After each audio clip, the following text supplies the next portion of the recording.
Hello all and welcome back to the Football Manager Streamer Showdown YouTube channel. My name is of course MrDizTV and we have got a post-season 4 Champions Corner for you today where we're interviewing the current reigning, defending, undisputed Streamer Showdown champion. This guy took 8 months off, then decided to pop in this weekend and win the Streamer Showdown again. His third one. It is of course Clayts. Clayts, how are you? I'm very well, thank you, buddy. Bit tired. It's been a weekend, but other than that, I'm good. How are you? I am not bad, and I am so happy to get you back on because, of course, we interviewed you before the showdown, and what a showdown you had. Yeah.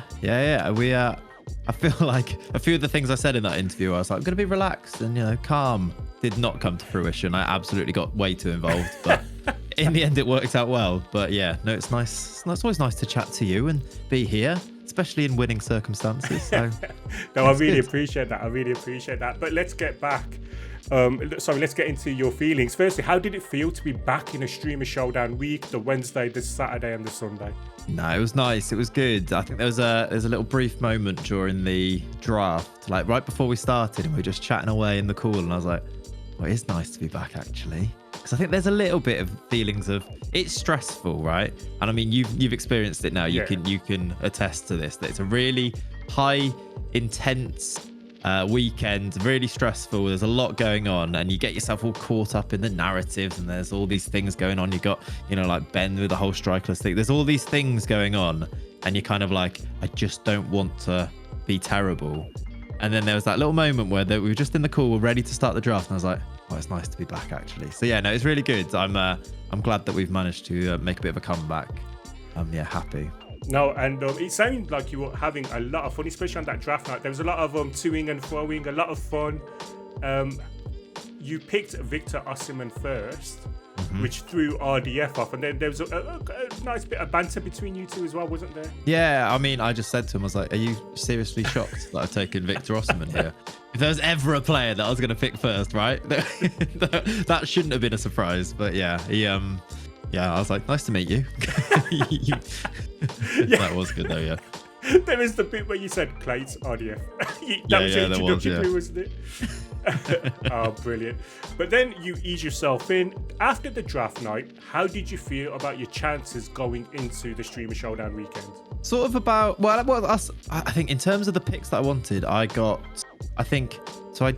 did a lot of prep and simulations to try and find out who had the best average ratings, all this stuff, which we've talked about before actually in lots of different places about the way that we prepare for a showdown.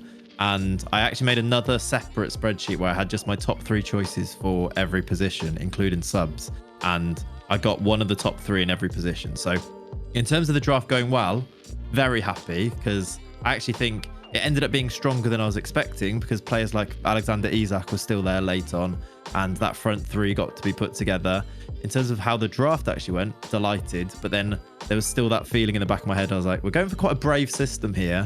If it fails, if those first couple of matches don't go well, we're still in trouble. But in terms of the prep up to that point, I couldn't have asked for much more. And then just the last thing on the draft, there was obviously a bit of controversy with Mr. Blanco, shall we say, who picked Nuno Mendes as his red alert pick. My guy just went Nuno Mendes. Really? I'm not a big fan of Nuno. I feel like if you've missed out on some of the big left back options, I feel like you need to value this. Average rating wise, where did Nuno Mendes finish? He was the first one, yeah. He was top. Yeah, but you were really confident, weren't you, about Nuno Mendes? And you even mentioned that. I think you had a bit of a side. I don't want to say it's a bet, but a bit of a side bet with Blanco in relation to Nuno Mendes finishing first. Why were you so confident in Nuno Mendes? It was the testing that we do beforehand. So creating little squads and going through using the system, the tactics that we wanted to use in the showdown, and finding out, because the left back was always going to be so important in that system. He takes the set pieces. So in terms of like who's going to get the highest average ratings, it was going to be the left back. And out of all the left backs that we tested, Nuno Mendes was number 1 on that. So he was actually my first choice after a few weeks of, before we did a lot of testing. DiMarco was my number 1 choice there, because on paper he looks like the perfect pick for me. He's Alex Tellez Light, which is Alex Tellez is my favourite player on FM22. He's just unbelievable because of the set pieces. DeMarco's got those, I think it's 16 corners, 17 long shots and things. He's really good. On paper, he looks like the perfect pick, but he was being outperformed in the average ratings in the test that we were doing, the simulation. So I was like, Nuno Mendes is my number one here. I don't think people expect that. I think even Dan mentioned it when he took DeMarco that other people would have wanted him. I think we've spoken to him. I think I've spoken to Ben about wanting DeMarco. Yeah. And then I just knew that Nuno Mendes was going to get average rating. As soon as I picked him, Blanco pulled him up as his red alert pick. So I said, just you wait and see. I tweeted saying he will be the top average rating in the whole showdown. Save this tweet or something. And it came to fruition. I think even as well, I think RDF replied to it saying, nah, it'll be Chiesa. So I was like, that's another battle now. Bring it on. And I was right. So it's mad. I love the fact that you're taking all this time off, and it's like you've come back. It says, you know what, this is going to be the number one player. It happens. You've come back, a little bit quiet, as in you didn't want to be too cocky or anything like that. But then you've won the league. Okay, I will want to win the league, and then you've won the showdown as well. That's hilarious. But on that Streamer Showdown Saturday, on the league day, when did you start feeling like you're back in the groove and you know what, you could win this? So the start was so important. We had the bye week to begin with, which I hated to begin with. I was like, this is a bye week at the start, especially coming back in after 8 months or whatever. You kind of want to find your feet, don't you? And then the first week's always a bit of a free hit almost, because everyone's at the same stage in terms of morale and all those things and the players' fitness and everything. Having the rest week, I was kind of thinking this could go one or two ways here. We had Ben as our first match, which was game week 2. If Ben beats Zealand, he comes into that game flying, like full of confidence, playing that strikerless system. They found their feet that little bit more than our players, familiarity together. And suddenly you're thinking, oh, if you lose your first game, you saw it with Ben, right? He lost his first game. In that game between Ben and I, it was so comfortable. We were 3-0 up in the first half and it was so easy. And that's just how those small little tweaks and changes because of things like morale. So after that first win, I was like, okay, we're in. We've got that first win and now we're going to have the confidence. And we've played a game less than most of the people we're playing now. We'll go and play RDF next. And then after those first two, I was like, do you know what? It looks like the tactic and the system is working, which you're never quite sure because you get a bit of a roll of the dice in we've tested it PvP, but when Showdown can be completely different sometimes. So those 2 wins, I was like, here we go. But then it kind of did go in peaks and troughs as well a little bit after that we dropped some points due to Tom, for example, lost to Jack. Jack outplayed us in every single game we played with him. I'm sure we'll come on to it a little bit later as well. Yeah. But it wasn't like one of the high-flying Saturday League stages that we've had in the past, but in terms of just showing that the amount of chances we created with that front three, it was very hell for leather almost, just pushing everybody forward, trying to score as many goals as possible. In fact, I think we underscored our XG, which is a bit mad considering the strikers that we ended up having. But it was, after those first 2 games, I thought, we're in here. We're feeling safe already because 6 points on the board early is lovely. And after that, I was like, okay, it's going to be okay, I think. And how important was it for you to win the league? I always like to win the league. I think I don't quite subscribe to the Kev point of view that it's just a Sunday game, especially nowadays when there's that little bit more riding on the league stage. That I think we'll talk about that, but the golden revive, as we call it, the squad revive, probably puts us through against Stan. And without it, we go out there. We're 5-3 down from the first leg. We managed to bring back everybody to full fitness for that second leg. And without that, we don't win the whole tournament. And so just having that little extra carrot of winning the league is, I think, vitally important these days. But also just in terms of sending a message out of like league winner and showdown winner, doing that twice now, I think you start to... that reputation builds, and having that reputation being built, and I benefited from this by not being in it for a while. People change their systems by doing something a little bit crazy and playing those 3 strikers and with the shadow striker in behind. The amount of people that changed their system to try and counter it meant that it can go with that. You can either counter it perfectly, as Jack did, or as I think Dan did really well with it, or it can go the other way where RDF had, I think, Oliver Skip playing centre back, and we ruined him in that league game because he changed for us. And getting people to change for you is quite a nice place to be, I think. So winning the league, I think, just in terms of just building that narrative around yourself I think it's important. I think, and also you get to have a bit of fun with it and celebrate something. And you can always look back on it being a successful showdown, even if you don't go and win the whole thing, and say, well, we won the league, so we're quite good. So you've proved that you're not terrible at the game, sort of thing. So yeah, I always like to try and win it. And then, of course, your league celebration. You're there in your crab suit. Lenny comes in. Lenny, the superstar of the showdown, with him being in your intro as well. What a great moment. Yeah, it was nice, wasn't it? Although with the VODs being muted, it did make for some very haunting cinema. Some film there that was I don't actually want to watch that back. Yeah, proudly do not insert that clip that I downloaded at this point here. Do not do it. Please, no, we don't need that. No one needs it.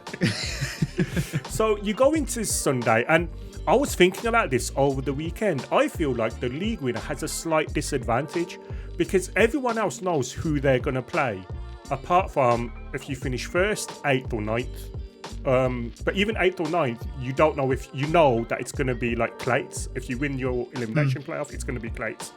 You have a slight disadvantage because it could be Tom, it could be Ben. Did you have a preference as to who you wanted to face? In terms of the disadvantage, I think there's kind of, you could weigh that off with, you are going to be playing somebody who finished 8th or 9th in the league. So I guess that kind of does offset that a little bit, but also you know that whoever you're going to be playing is coming off the back of a win as well, which is another thing that adds that bit of jeopardy to play into that elimination winner. But at the same time as that, I was like, I'm quite used to doing that now. A preference, I didn't really have a preference. My record against Tom is abysmal. It's so bad. I think I've won 1 out of 6 or something. I'm sure that the stats guys can back that up, but it's really poor.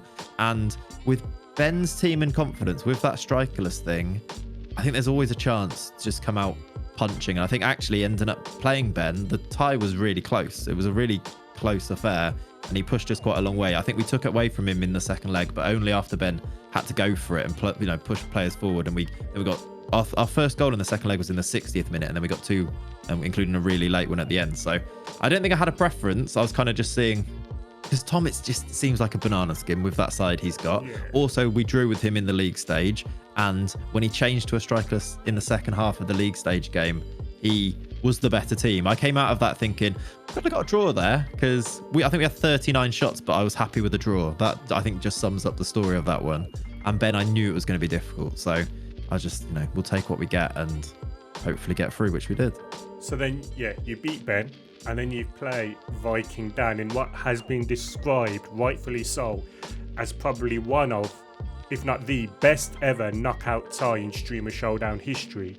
The end result is a 9-8 on aggregate to yourself.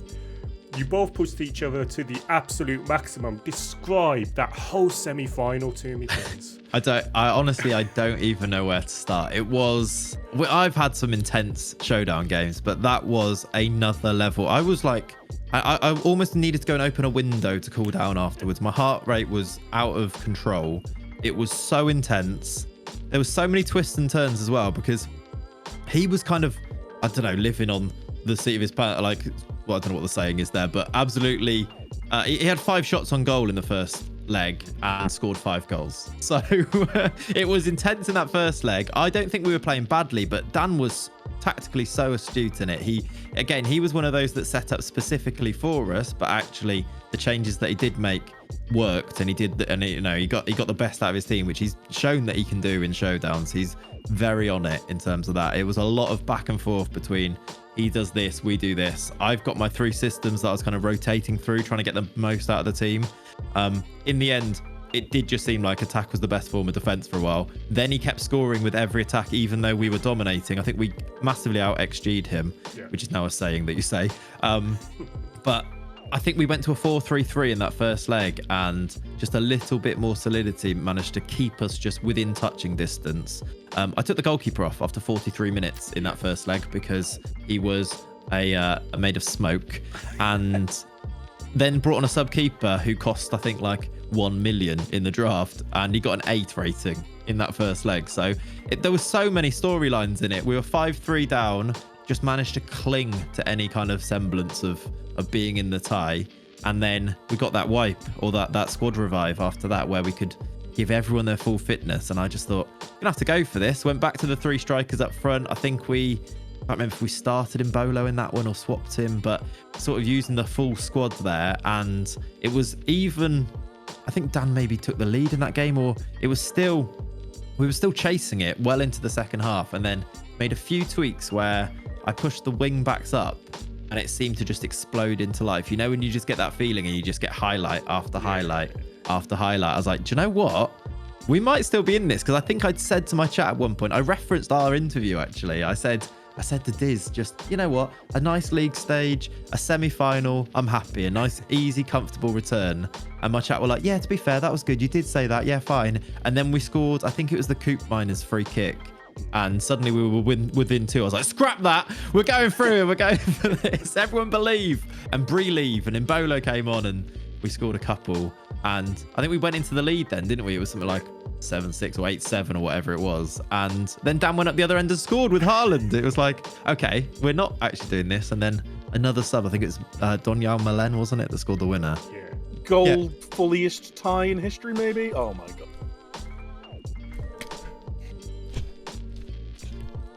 Come on! We've got another one! Donyal! Take us through. It was, in terms of a Football Manager tie over 2 legs, 9-8. It was one for the neutrals, I think. There wasn't much defending. Defending was optional, but it was flipping heck. It was intense. So good. So like Dan and I had a good chat afterwards about it, just saying like that was so much fun.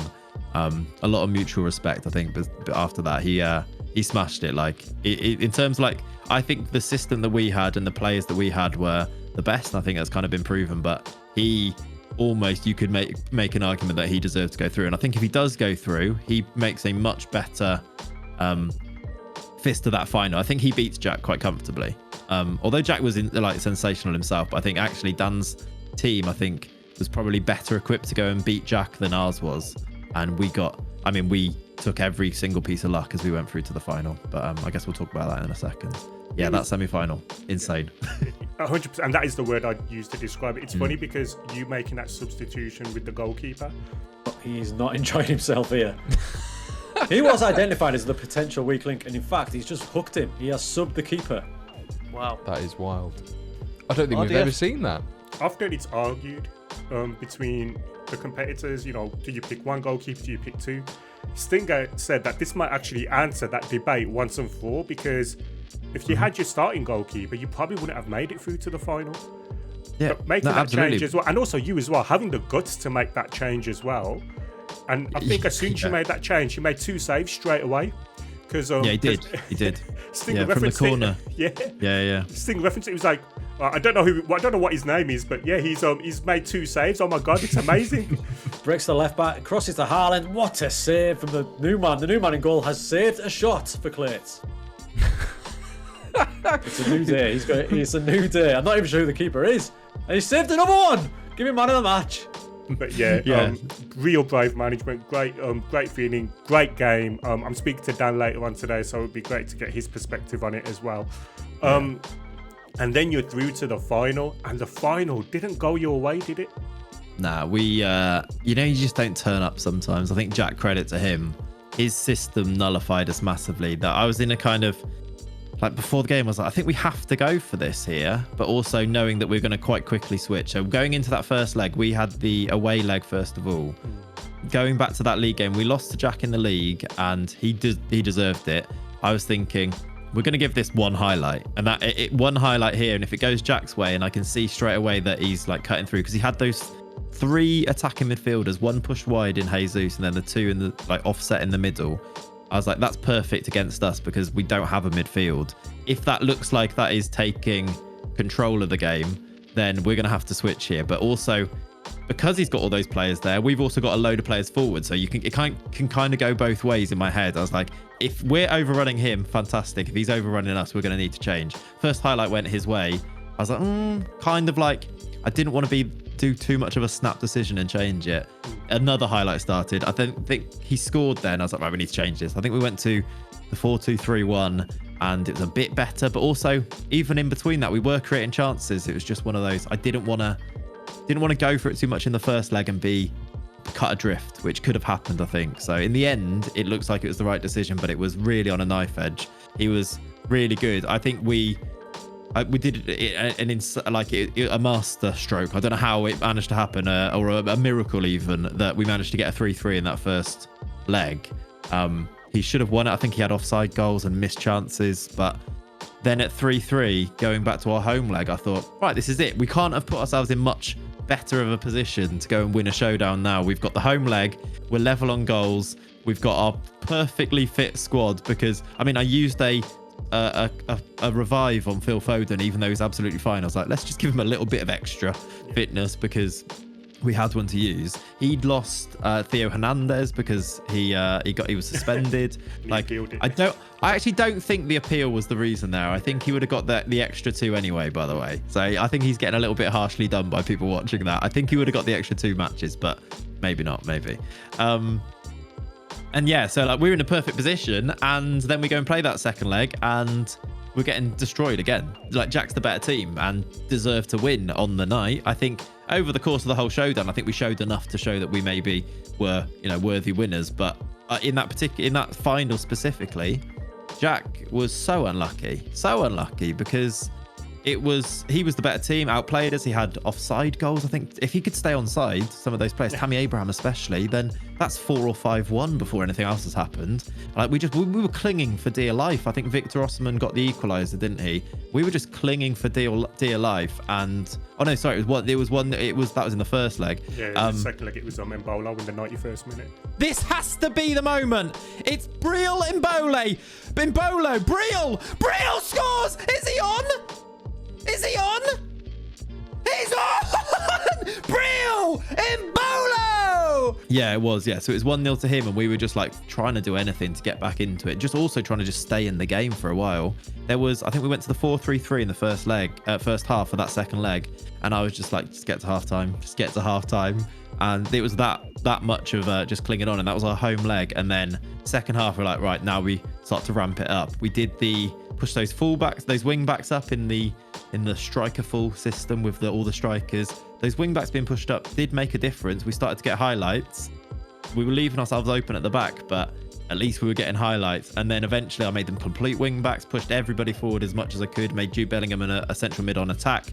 So we're just trying to get runners in behind. And we saw a couple of them. I think Foden missed a really good chance. And then the boy wonder, Brill Mbolo, going through at the end to equalise scenes. Believe. I love that man now, Brill Mbolo.